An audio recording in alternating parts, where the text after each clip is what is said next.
Okay ये question जो है क्वेश्चन नंबर 1 है फ्रॉम नीट 2026। जो बुकलेट है वो 50 थी बुकलेट कोड। अच्छा, इस क्वेश्चन में दिया है particle of mass m it moves along A horizontal x axis. तो पार्टिकल जो है हॉरिजॉन्टल एक्स एक्सिस की तरफ मूव कर रहा है। Let this be the x axis. Okay, now the particle m moves along a horizontal x-axis from x is equal to 0 to x is equal to l। तो final और initial position इसकी दे रखी है x is equal to 0 से x is equal to l तक। so this is how the particle move। let's say ये distance ले लेते हैं, final distance x is equal to l। now the coefficient of kinetic friction varies as a function of x। this is how the coefficient of kinetic friction varies, जहाँ पे mu naught और alpha जो है constants हैं। यहाँ पे जाके coefficient of kinetic friction 0 हो जाता है। तो एक कंडीशन आपको ये दे रखी है, आपको टोटल वर्क डन निकालना है by the frictional force during the total work done by the frictional force during the motion भी आपको दे रखा है। टोटल वर्क डन आपको दे रखा है n into mu naught into M into जी इंटू एल। आपको फाइंड आउट करनी है n की वैल्यू, मीन्स आपको टोटल वर्क डन ही फाइंड आउट करना है। ओके, सबसे पहले तो हम यही कंडीशन यूज़ करते हैं। यहाँ पे जो आपको एक कंडीशन दे रखी है, आपको दे रखा है कोएफिशिएंट ऑफ काइनेटिक फ्रिक्शन जो है ये varies by this and L पे वो 0 है। तो let's find the value of, यहाँ से कांस्टेंट अल्फा की वैल्यू हम निकाल लेते हैं। नाउ आपको क्वेश्चन में जो दे रखा था उसको मैं लिख लेता हूँ। आपको दिया है coefficient of kinetic friction at distance L is equal to 0। Also coefficient of kinetic friction varies, उसकी जो वेरिएशन दे रखी है with displacement S X is equal to आपको दे रखा है mu naught minus alpha into X. Okay, अब यहाँ पे एल के लिए मैं इसको निकाल लेता हूँ। और एल और X is equal to L, X is equal to L, तो ये हो जाएगा म्यू नॉट के इंटू एक्स की जगह डाल दिया L, which is equal to mu naught minus alpha into L. Now this is zero, so ये ज़ीरो हो गया। तो mu naught minus alpha into L. Okay, तो यहाँ पे एल्फा निकाल लेते हैं एक।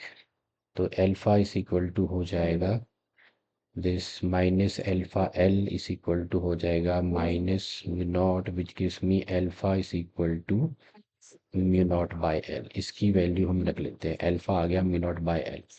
अब हम फॉर्मुलेट करते हैं फ्रिक्शनल फोर्स को। तो फ्रिक्शनल फोर्स को फॉर्मुलेट करेंगे, हमें पता है coefficient of kinetic friction is equal to हो जाएगा force of friction divided by the normal force. ये फॉर्मूला हम यूज़ करेंगे क्योंकि पार्टिकल जो है वो हॉरिजॉन्टल सरफेस पे मूव कर रहा है। देखो पार्टिकल जो है this is moving along the horizontal surface, तो normal force N is equal to weight of the particle. ये आपका पार्टिकल है। So the normal force action and reaction are equal and opposite, horizontal surface के ऊपर है, तो normal force is equal to weight हो जाएगा। ओके, ऑल्सो आपका कोएफिशिएंट ऑफ काइनेटिक फ्रिक्शन ये रहता है, क्रॉस मल्टीप्लाई किया तो ये आ गया मेरे पास। तो इसको हम वेरिएबल, ये वेरिएबल काइनेटिक फोर्स है विद डिस्प्लेसमेंट आपका ये आ जाएगा this for x, coefficient kinetic friction for x into normal. इसमें कोएफिशिएंट ऑफ काइनेटिक फ्रिक्शन जो है दिस वेरिएशन आपको ये दे रखी है, ये मैंने वैल्यू डाल दी, एन की वैल्यू रिप्लेस कर दी, N is equal to M G. Okay, तो ये मैंने फॉर्मुलेट कर दिया, मेरे पास आ गई coefficient of force of kinetic friction that varies with displacement x. अब हम let's compute the work done by the friction. तो compute the work done by the friction के लिए work is equal to integration of force into displacement हम लगाएंगे।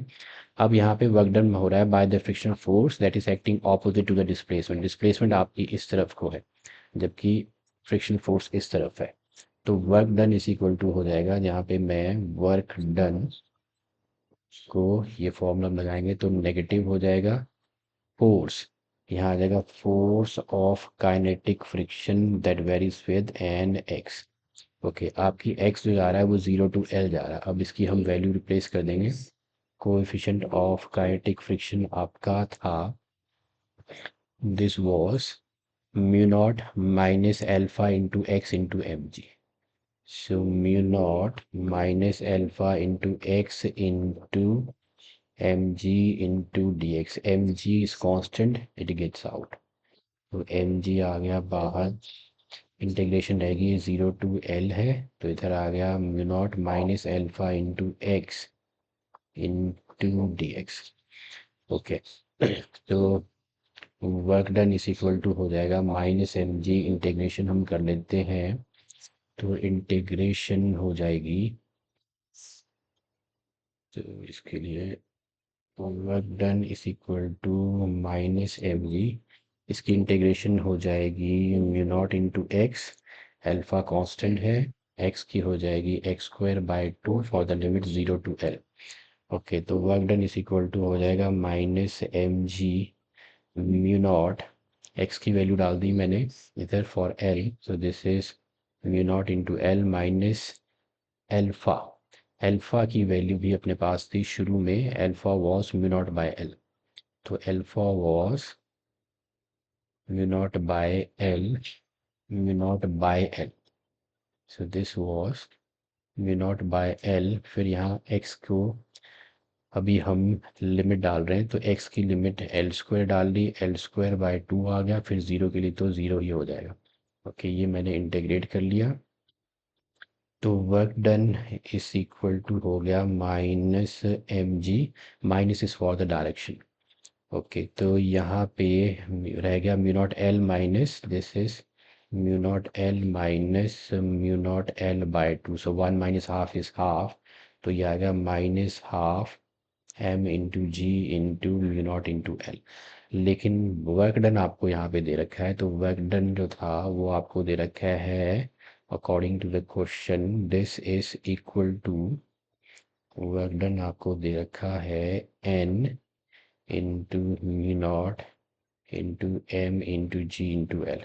इन दो equations को compare करें, इसको अगर मैं ऐसे लिख लूँ इसी फॉर्म में, तो ये mu naught into M into जी इंटू एल लिख लूँ, तो देखो एन जो है वो आपका नेगेटिव हाफ आता है, negative is for the direction, तो एन की वैल्यू नेगेटिव हाफ या हाफ होनी चाहिए। तो इसमें अगर हम क्वेश्चन में देखें तो हमारी जो ऑप्शन मैच कर रही है वो 4 के साथ मैच कर रही है, 4 इज द करेक्ट ऑप्शन है।